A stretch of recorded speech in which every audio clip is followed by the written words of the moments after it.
it's Danny here. I am talking today about your inner child. I just wrapped up a session with a client and a lot of inner child stuff came up as it normally does, and I thought I would hop on here and just share some of that and why it's so important that we connect with and know our inner child a little bit. So basically, when we talk about the inner child, it's the idea that the version of you that was a child still resides within you. And if you think of childlike nature, it's very playful, joyful, carefree, that kind of vibe, but it's also quite needy, quite dependent. And so there's still this part of all of us, our inner child, that still needs a lot of love, a lot of attention, a lot of recognition, and just to be seen and heard. And when we step into adulthood, we can actually take on the role of the adult in our lives and be the adult that we wished we had when we were a child. So if we have this inner child part of us and we are able to step into this adult role, we're actually able to give our inner child now what we perhaps missed as a child. So we all have different childhoods, right? We all have things that we had. You might have been given a lot of love, but you didn't feel like you had time, or you may have been given a lot of gifts, like material things, but you were lacking in love. There's usually something that as a child we kind of craved. And so if you think back to childhood and what you might have craved as a child, as an adult, you're now able to give your inner child that very thing that you craved. If you really wanted someone to say they were proud of you when you're a child, then it's now in your ability to be proud of yourself. If you wanted more love as a child, then you are now able to love yourself. Whatever it was that you didn't necessarily get from the caregivers around you when you were a child, you can actually give that to yourself now as an adult. And the reason so much stuff comes up around inner child when I'm working with clients is because our inner child is still very much running the show. So talk about the subconscious mind. Our subconscious controls around 90-95% of what we do. So our actions, decisions, behaviors, most of that comes from our subconscious. And our subconscious is formed, hi Jenny, our subconscious is formed from the ages of 0 to 7 predominantly. So those moments when you feel like you're acting on autopilot, it's actually your subconscious mind kicking in, and you kind of have this kind of default setting of how you'll respond in a certain situation, how you'll feel in a certain situation, and all of that stuff is coming from your subconscious, which basically is your inner child. So this inner child part of you very much forms your subconscious, because that's where those thoughts and beliefs came from that are now controlling so much of what you do.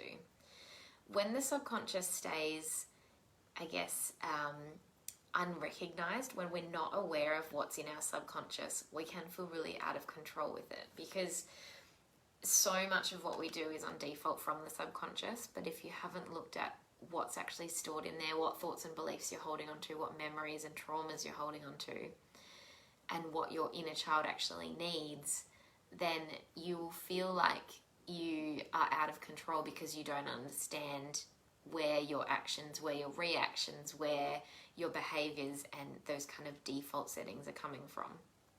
So when we can connect in with the inner child, we can get a deeper understanding of where our current behaviors are stemming from, where they started, where we learnt them, where we learnt our coping mechanisms, why we act in certain ways, why we do certain things, why we feel certain ways, and why we think in certain ways as well.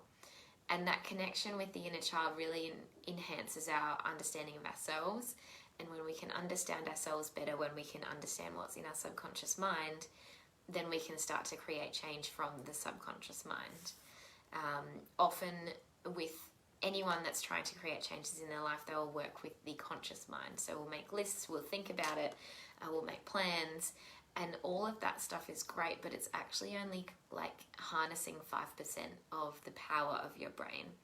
And so we have all these conscious plans and decisions that we make and things that we want to do, but when 95% of our life is controlled by our subconscious, which comes from our childhood, so much of our day is about acting on like a default setting, that subconscious programming that we've had from a childhood. And so it can feel like this battle of, well, this is what I want to do and I want to change this consciously, but subconsciously I'm still running on this autopilot setting, I'm still doing this, I'm still responding to my subconscious programming. And if you have no idea what's in there, then that's when it makes change really tricky. Does that make sense? So your inner child, it's really important that you connect with them so that you can give them what they needed as a child. So including, having that carefreeness, that playfulness, that joy. I think a lot of adults, including myself, it's something that I'm still working on. We tend to lose that aspect to ourselves and we get very serious.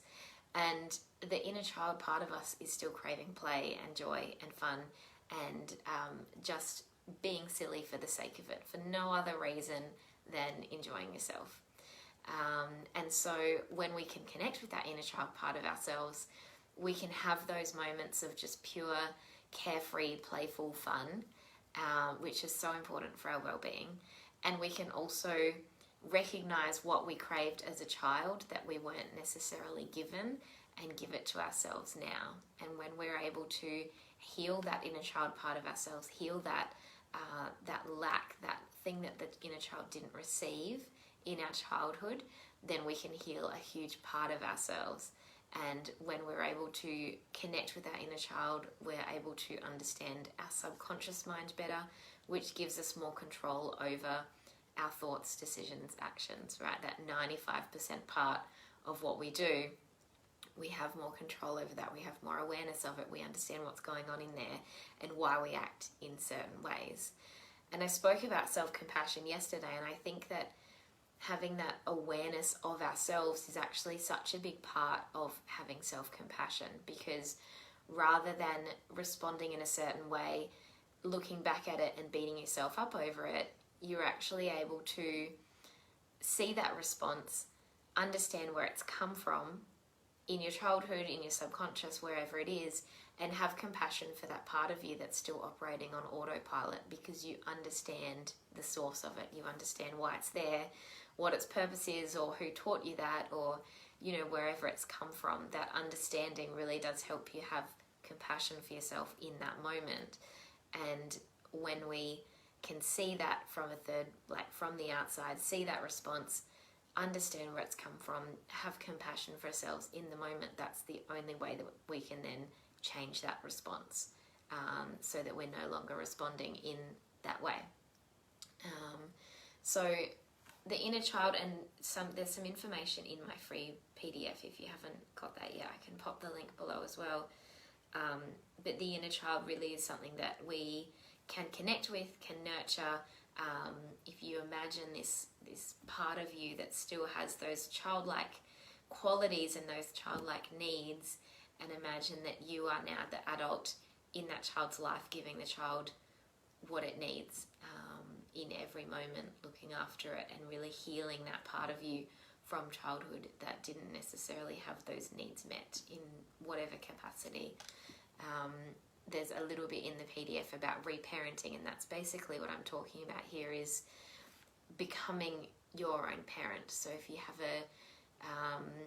you didn't get something in particular from both your parents or one of your parents as a child, you are now the adult in your life with your inner child within you, and you are able to give that inner child what you didn't receive as a child, which is incredibly healing in many, many ways. So I hope that that's helpful. If you want to know more about the inner child and reparenting and being that adult figure for yourself, and also the subconscious, it goes into all of that stuff.